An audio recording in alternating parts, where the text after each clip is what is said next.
as I was saying, when I joined law enforcement, I went to this hyper masculine. In some ways, part of it, can be toxic masculinity as well, because because of trauma and all of that brings out a nasty side of people because of what you see and deal with, and you start to believe that's all the world is.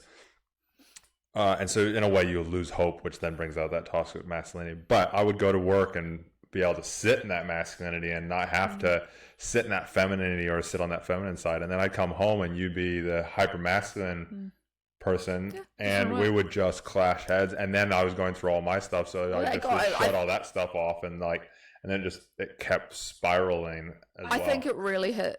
I think it got really bad before you really had your mental health breakdown. I think that was probably the worst era, because you were just in a phase of, you weren't in a great place, and on top of that you're trying to figure yourself out, and you just you had a recipe for disaster, basically, which is what it was. And that's what happened. And we managed to make it through. We'll talk about either today or some other time in the future.